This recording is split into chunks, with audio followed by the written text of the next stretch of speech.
Hello everyone, today is going to be a little bonus video for the week. Chapter 1167 of One Piece has just dropped, and today I'll just be reacting to it, just reading through. Apparently this is a very interesting chapter according to Twitter, so let's just jump right into it. Actually, before that, I do have to mention that I can't actually show any of the panels of the chapter because Shueisha might have a word with me if I do that, so that's why there's just gotta be some Monster Hunter playing in the background, but anyway. Let's move on. Chapter 1167 is titled Ida's Son. I'm assuming that refers to Hajruden, but it might be someone else. Alright, 33 years ago, 5 years after God Valley, someone says, I could have sworn pirates were approaching off the shore, but there was something huge and shadowy emerging from the mist behind them. Oh, this is a conversation between like Morgan and some rando, I guess. Okay, in Impel Down, someone says, everything just went kaboom after that. Our ship was in ruins before we knew it. We were nothing but fish food. Are you sure it wasn't a seeking attack? No way, it was shaped like a human. Okay. Don't tell me you were in the infamous waters of the Florian Triangle. Fat chance we don't fish near that region. Everyone knows to avoid it.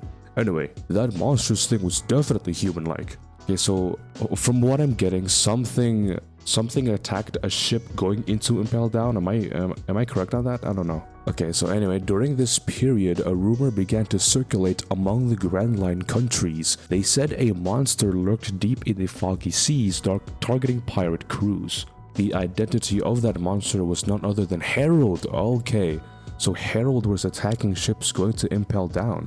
Few who sailed these waters had ever seen a giant with their own eyes, so to them, he was nothing less than the very embodiment of fear. Harald now worked in the shadows to back up the navy as part of his atonement for the last 1,000 years of history. Okay, this is a very unique way of atoning for your ancestors' sins, my guy, Oh no, he wasn't attacking Impel Down ships, he was attacking pirate ships. Okay, that makes a lot more sense. So Harald is attacking pirate ships as a way of atoning his ancestors' sins. That is interesting. Harald is not, he doesn't seem like the guy to do that, but then again, he's kind of deranged in this chapter. So anyway, meanwhile, the pirates who had gone their separate ways after God Valley continued to rise in prominence, and over the next decade or so, each of them would peak to become a defining face of their generation. And it shows obviously Kaido, Whitebeard, and Big Mom, who became big names in the previous era. Most of these pirates simply clashed over territory. However, one crew broke through all the others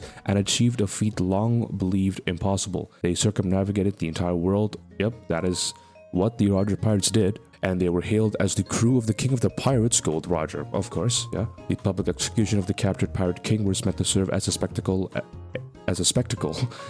a display of the world government's power. However, the world was plunged into even greater turmoil as countless souls set out in the pursuit of vast treasure that Roger left behind. The One Piece, yep, that is the opening monologue, I assume. No one had anticipated the advent of the Great Pirate Era. Navy headquarters found itself caught off guard. As a result, more than 10 giants were drafted into the Marines from all over the world in an effort to consolidate strength. Okay, so the Marines are just pulling some very last minute, efforts to amend what Roger did. During this stretch of time, Harald waited on the Navy hand and foot, and then some people saying, oh, did you see how huge he was? He's an ancient giant.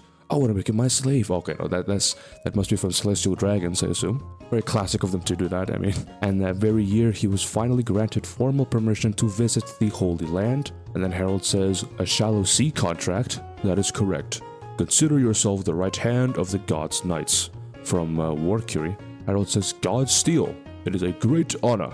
There are 3 levels of contract. Okay, so now it's just Chainsaw Man, apparently, with the contracts and everything. Okay, One Piece is now just straight up Chainsaw Man. That's hilarious. Anyway, there are 3 levels of contract. The shallow sea contract is a more minor pact. The deep sea and deep sea contracts are reserved for those who are fully bound to the true God. Okay. Only 13 individuals in the entire world receive that privilege. And Harald asks, what do you mean by God? Ethan Barron responds, you will only come to know the greatest depths of this world on the day you become a full Knight of God. Harald asks, could Elbaf become a member nation then? And Saturn says, well, naturally. At that point, the entire world would be clamoring to welcome you. Harald says, I'm grateful for this opportunity to prove myself, so things are going well for Harald so far, but, you know. Then reintroduce the Saint Garling, looking a bit older. I'm assuming this is because this is a flash forward a couple of years after God Valley. Either him or Harald visits the Knights Temple, Shangara, Domain of the Gods. Oh no, it's Harald, okay. Summers asks, what is the Great One planning? You're gonna obey us even though you're King of Elbaf? And Harald says, of course, just say the word. Garling says, we'll keep a long-distance transponder snail on hand and call if we have need of you. You'll be free to travel the surface world, but you are forbidden to speak of our dealings. Okay. Harald understands, and then we flash forward to 20 years before the current time to Ryukyu Kingdom. Harald visits the Ryukyu Kingdom and says, oh, I haven't laughed this hard in a long time, while talking to Neptune. Okay. Neptune says, we both have our fair share of headaches, don't we? To be honest, I don't think your son is that bad deep down. Okay. Someone else acknowledges Loki's pain. That's interesting. Let's not forget what your youth was like. Well, when you put it like that. Okay, Harald. Neptune responds, I'm just being brutally honest. Anyway, did I tell you a fortune teller predicted I'd have a daughter in 4 years? When the time is right, why don't we betroth Loki to my future daughter? Oh, Loki was arranged a marriage to Shirahoshi. That's interesting. Okay. Harald says you're going too far. I mean, obviously, arranged marriages are kind of bad. Neptune says, hey, don't write her off so fast. She's not gonna be just any old mermaid. My daughter might as well be born with a power no one else could ever hope to handle. Harald says, that does sound like a perfect match. Let's have a toast. Here's to the futures of my mischievous troublemaker and your little Mosa Mosa. Someone in the comments tell me what Mosa Mosa means. I don't know what that is. Anyway, that same year in the Owl Library, Harald says, don't mention it, you're welcome to live freely here, Saul.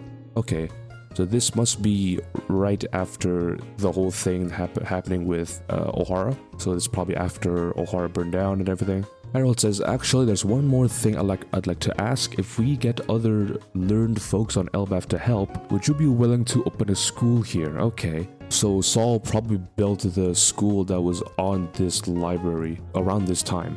Then we flash forward again to 15 years ago when a major incident occurred at the Holy Land of Mariejois. A celestial dragon says, my slaves are running away, the cells are broken. And then a slave says, hurry, or do you want to be their pet forever? Oh, actually it's Fisher Tiger, okay. Fisher Tiger says, do you want to be their pet forever? And I'm assuming this is the time when Fisher Tiger broke a bunch of slaves out of Mariejois. Fisher Tiger runs into a God's Knight, and they clash for a little bit. Oh no, it's actually it's not a God's Knight. It might be Shanks. Is that Shanks? That actually might be Shanks. I don't know. Anyway, that person says, listen, the armory will be left unlocked for you. I'll tell you the location. And then we see a bunch of explosions in the main area of Mariejois, and Hancock is with her big sister Sandersonia, little sister Sandersonia. Sandersonia says there's someone out there fighting to free us from this hell. Koala's also there, and this attack on the Holy Land was carried out by Fisher Tiger, okay? In the wake of this incident, he would go on to become the captain of the Sun Pirates. Okay, I didn't expect we'd be getting a Fisher Tiger flashback in this chapter, but you know, I guess this is what happens post God Valley. Harald says, sounds like it was pretty rough. Summers says, they say someone with the government must have left the armory open for them. Now it's up to us to find the culprit. Garling says, there's someone I want to introduce to you, Harald. His name is Shanks. He's Shamrock's younger brother. They were separated a long time ago due to circumstances. He suffered many hardships in the entire world. If he were to form a deep-sea contract, I'd believe he'd make a great asset on par with Shamrock. For the time being, however, he's been given the rank of God Steel, just like you. Harald says, I know I said the same thing when I first met Shamrock too, but I can't believe the feeling that I've met you before. Shamrock says, I don't know what you're talking about. You're just some giant commoner from the surface. Don't act so familiar with me. I was blessed from birth with Figlin blood in my veins. Have no doubt I'm going to become a knight of God before you. Harald says, oh, guess I mistook you for someone else. Shanks says, come on, Shamrock. I wish to deepen my knowledge of the Holy Land, and I shall apprehend that traitor to claim the credit that I deserve. Are there any leads? Godsteel devotee, Fairland family, Saint Shanks. Okay, so he was part of the God's Knights after all, but he's not. Well, he's not part of it yet, but he's a Godsteel just like Harald. Okay, why is he on the God's Knights though? Like, what is he planning? Shamrock says it can wait until your wounds are fully healed. Shanks says you cannot fathom the anguish of having the last 24 years of your life wasted. No wonder the rest of the world seemed so alien to me. I hated everything down there. Is this acting? Is he acting? Is this real or is Shanks just playing a fiddle? I don't know. Anyway, that same year, the fishing village on Elbaf. It's no good, my medical knowledge is too limited. Someone else says, let's call Harald and see if he can get us in touch with a more skilled doctor. Someone else says, don't. He's got a lot on his plate now. What's the point of fostering a network with the world government if we don't use it? It then cuts to Ida, who says, I can recover on my own. Mado, keep the tavern open. Mado says, you keep saying that, but you're getting weaker by the day. You have to get better. Harald will be heartbroken if you don't, you know? Whenever Harald's home, he always goes straight to the elders and begs them to allow you to legally marry. Ida says, that fool, he knows I'm happy with my tavern. I enjoy befriending sailors from all over the world. It may not be much, but I feel like I'm helping Harald by doing that. It then cut to Loki sitting on a gigantic bull saying, cook up this meat for the old hag, will ya? The tablet's my main hangout spot. I want her to reopen it. Mado says, good grief, that troublemaker has grown out of hand. I'm glad you've been able to keep him in line, even with Hartruden and his friends away, looking for a doctor. Your boys really love you. Ida says, everyone's blowing this out of proportion. I'll be fine, but it does make me smile. It is a very, very, very good mother, you know? Even though Loki's not actually her son, she still considers him as one, you know? W-Mom. Everyone call it W-Mom for Ida. Anyway, in Elbaf, Alcohol Village, hometown of Loki's birth mother. Someone says, huh? What'd you just say? Oh, that was actually Loki, never mind. Some rando says, we were talking about how utterly unbearable it'd be to let that foreign worm her way to the royal family. Okay, I have to blur that out. Okay, anyway. You're with us, right, Loki? We're Estrid's relatives. She was Harald's true wife. We can't let anyone have a claim on our inheritance. That's why I slipped her a dose of poison. This stuff is fatal. Her days are numbered. Okay, so it was this dude. Okay, screw you then. Mado, we can't hold off on raking Harald anymore. Wait, is this dude Mado? Who the hell's Mado? Man, I don't know. I don't know anymore. Let's just move on. The actual Mado says, on it. Ida says, we may not be related by blood, but I see him the same way I do Hartruden. Loki's still my cute little son. That's what I'm talking about. She's the mother Loki's mother could never be. Loki's wreaking havoc in Elbaf, just as normal. He says, Ida's really not gonna die, right? I still remember my birth mother. She hated me. She'd be thrown into the realm of the dead. Who gives an about inheritance? Your whole family's nothing but trash. Now answer. Ida won't actually die, right? She's the only mother I've ever known. And the chapter ends there. Oh, wow, okay. That was a pretty eventful chapter. First of all, we get a little bit more insight on Fisher Tiger's backstory and his trips to Mariejois. Shanks is apparently an A-list actor, on par with Brad Pitt, I guess. He must have some ulterior motive as to why he's there. Either it hasn't been revealed or it's been revealed in a past chapter and I just forgot. Either way, Shanks is definitely up to something. Get a bit more exposure towards Loki's, emotional storytelling with Ida and with her own with his own mother Estrid. Overall, this is shaping up to be a pretty good backstory for Loki. I mean, I'm gonna be really sad if Ida's gonna die here. I'm gonna be really sad if Ida dies here. He's actually a really cool character. But I mean, well, hey, if this is her end, I mean, she's going out on a bang, There's a reason why you always pick the most beautiful flowers first, I guess. Anyway, that is the end of the chapter.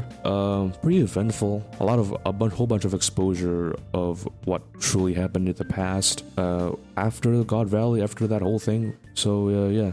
Anyway, if you enjoyed this video, consider hitting the subscribe and like button, all that jazz. Comment down below what you think, by the way. Like, what's gonna happen next chapter, Chapter predictions, put them down in the comments. I'd love to see what y'all think. Anyway, I'll see y'all in the next one.